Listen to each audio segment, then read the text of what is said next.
All right, let's get right into it. Today, we're going to dive into a really powerful and, let's be honest, kind of controversial way of building wealth. It's all about using what's called other people's money. So get ready to rethink everything you thought you knew about saving, about debt, and about investing. Okay, get a load of this quote. I'm in debt for $600 million, yet I pay less tax than a school teacher. I mean, that's a wild thing to say, right? It's designed to just stop you in your tracks and make you go, wait, what? And that's exactly the question. How on earth is that possible? How can having massive, massive debt actually be a financial plus? Well, the answer is all wrapped up in a concept the wealthy have really mastered for a long, long time.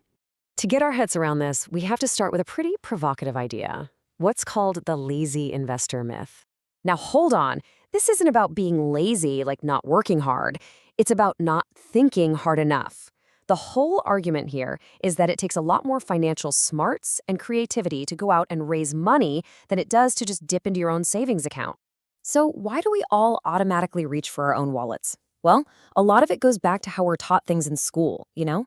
We're trained to find the one right answer and to avoid risk at all costs. And when it comes to money, that right answer is usually stay out of debt. This whole philosophy just flips that upside down.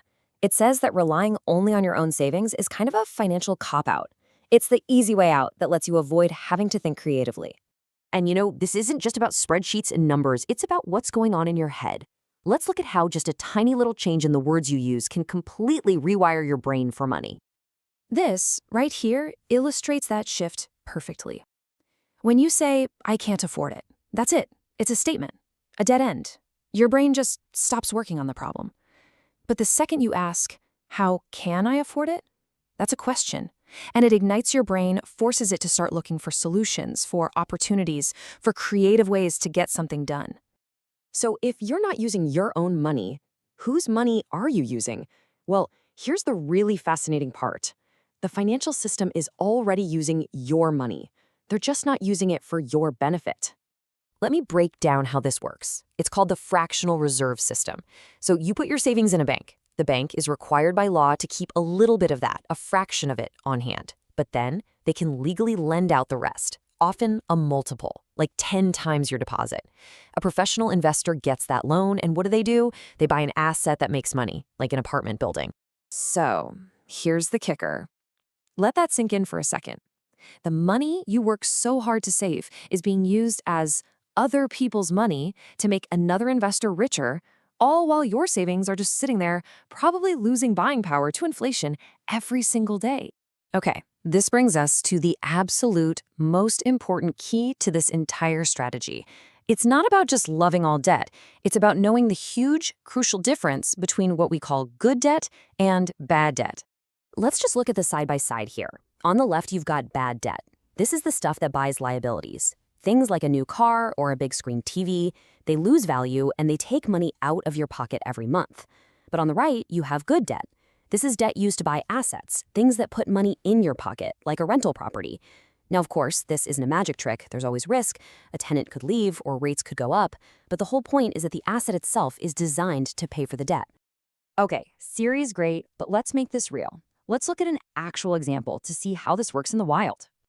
So the deal was for an $18,000 condo in Maui.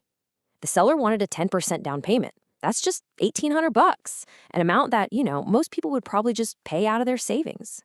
But instead of using their own cash, the entire down payment was just put on a credit card. That's right. Not a single dollar of the investor's own money went into the deal. Which brings us right back to that main idea, right? If it wasn't the investor's own money, then whose was it?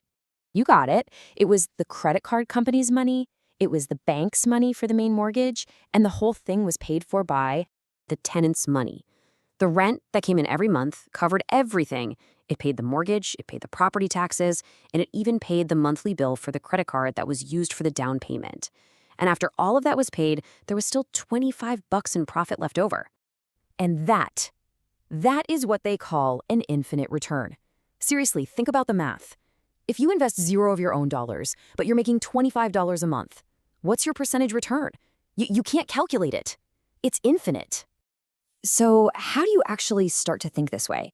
How do you go from just understanding this concept to actually applying it? Well, it all starts with a huge shift in how you look at money.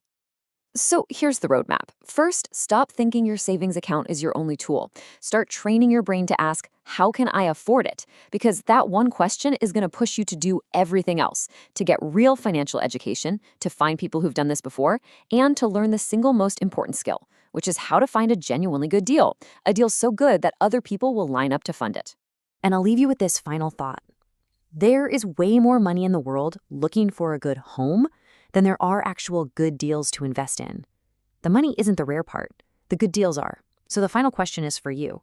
What's really stopping you from getting the knowledge to go find one?